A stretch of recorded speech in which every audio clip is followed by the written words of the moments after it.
he sees Kamchatka over there. And he says, you know what, I'm just going to do this for the heck of it. And he does.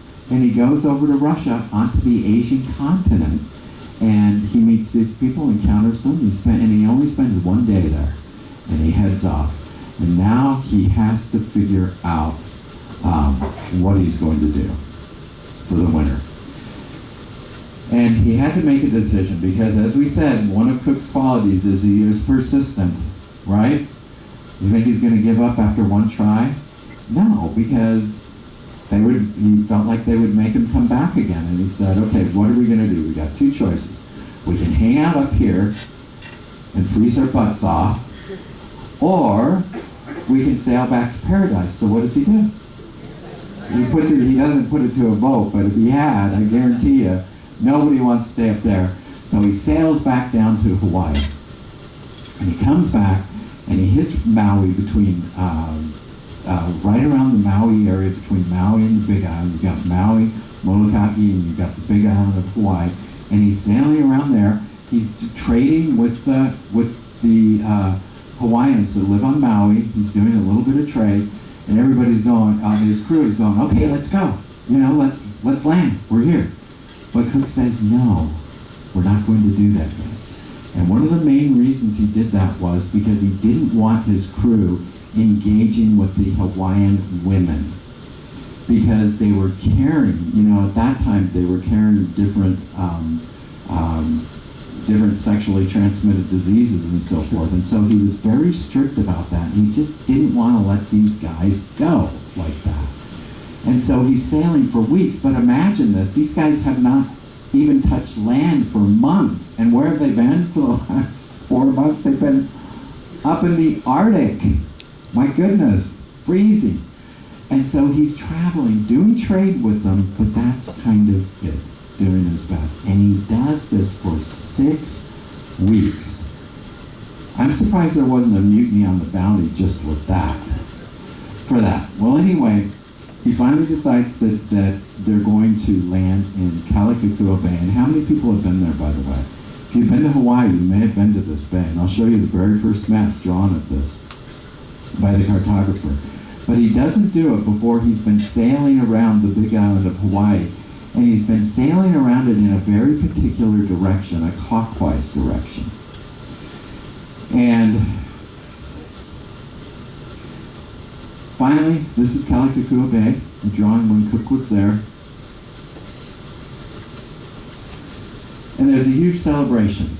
And there are about 10,000 Hawaiians that are at this celebration. And then the big temple happens to be at Kalikakua Bay. It's right across the way. Here, it's called the Makahiki. And the Makahiki celebrates the mark of the new year, or the agricultural season. And it honors the god Lono. And Lono is a big god. It's god of agriculture, rain, health, prosperity, anything good in life. This is Lono.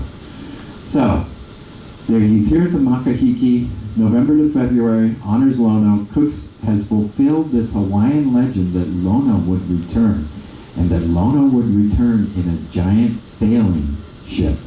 And you might think, oh, well, sailing, they only had canoes. But no, all of the Hawaiians, all of the Polynesians, they were used to seeing sails. All of their vessels had sails. They could carry 5 or 6 people, or some of their vessels were so big they could carry 500 people on these sailing canoes. So they were used to this. They were expecting it, maybe not exactly in that shape.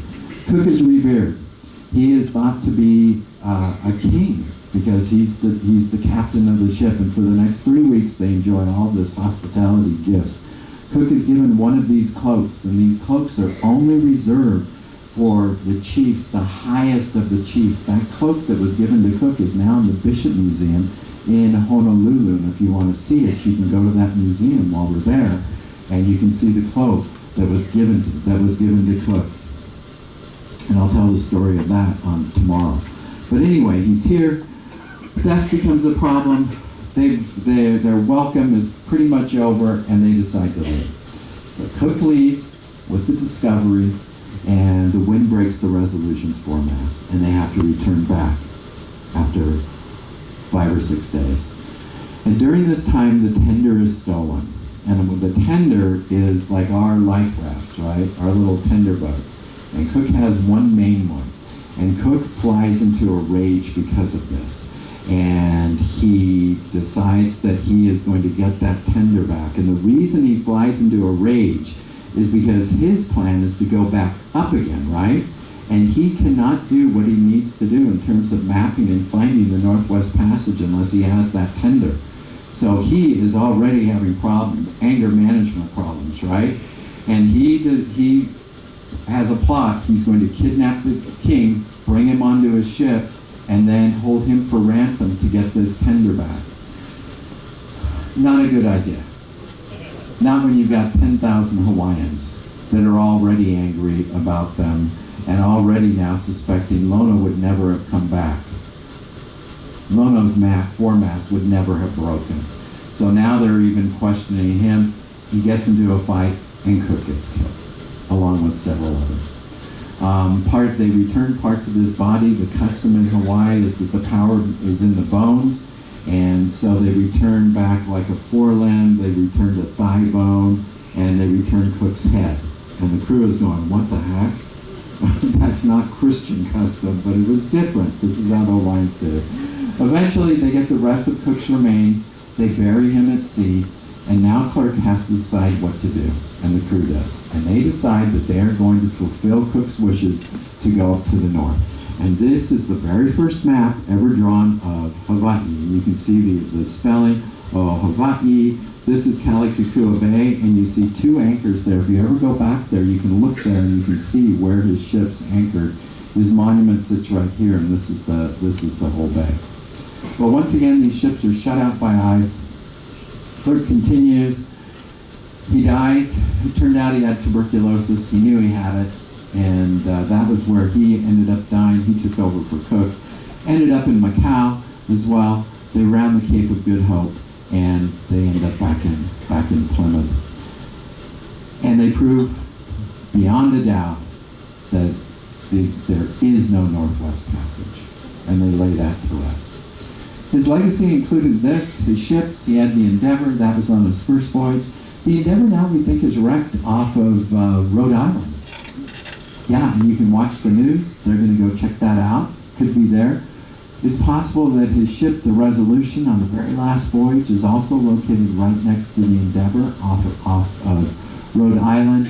The Adventure, we don't know what happened to that ship, and the Discovery was broken up in Chatham, and those ships are gone. But that would be cool to come up with the Endeavor. As far as his wife, he had a wife. He had 6 children. None of his children survived. They also have no descendants. They didn't live long enough to reproduce. There are no descendants. And for reasons we do not know, Elizabeth destroyed all of the personal correspondence that she had with her husband. I think she considered that correspondence sacred. She didn't want that out, that personal information out. We know very little about Captain Cook's personal life because of that, because there is no record of it. She got book royalties, and Cook, before he left on that last voyage, arranged a pension for her so that she was taken care of, and she lived for another 56 years after Cook's death. Cook had 3 publications for each one of his voyages. He wrote over 1 million words, and I added one little piece because I thought it was very interesting. Cook was not only respected by the Europeans, but he was also respected by the Americans, and one person in particular, Benjamin Franklin. And of course the war had started, and Cook was going to be traveling through waters that the Americans would be looking for British ships. Benjamin Franklin so respected Cook that he ordered American ships on no account to attack Cook's ship on his 3rd expedition. So Cook was given free passage through all of those waters during wartime. For that, they ended up, well, after the war, after the American War ended up, those ships just kept moving back and forth, and that was where they ended up. Yeah, it's hard to really trace the legacy. The question was, how did his ship end up there? His contributions to science included accurately measuring longitude, Northwest Passage not existent, Southern continent did not exist, discovery of the Hawaiian Islands, and then I just added this Never Lost a Man discovery because that was so significant during that time. There are 24 monuments, 36 places that bear his name. There's the monument at Cook1, and every now and then you'll see some red paint that has been thrown on these monuments, and that's because some of the indigenous groups feel that his legacy is one of colonialism rather than. Unlike other explorers who sailed for gold, conversions, and empire, Cook was driven by his passion for discovery. He's respected by his countrymen and beloved by crew for his courage and skills as a navigator and explorer. His obsession with accuracy and precision meant that his discoveries and maps could be trusted beyond a shadow of a doubt. And finally, he was the first explorer of his time who respected and was genuinely curious about the inhabitants that he encountered. This is the book I use, one of my sources for learning about Cook. It's what inspired me to put a show together about him, The Wide, Wide Sea. And here are some shows that I've got coming up. Tomorrow we're going to do Navigators of the Pacific. We're going to talk about explorers of the trench. I've got a couple of shows on Hawaii for you. One where I will tell you about how to get around Honolulu. And then I've got a few more just about the creation of the islands, some of the life that's around them. And then one show on how animals think as well. All right, folks, that's all I've got for you. Thanks for coming and hanging out with me. And we'll see you tomorrow. Hey, hon. Yeah.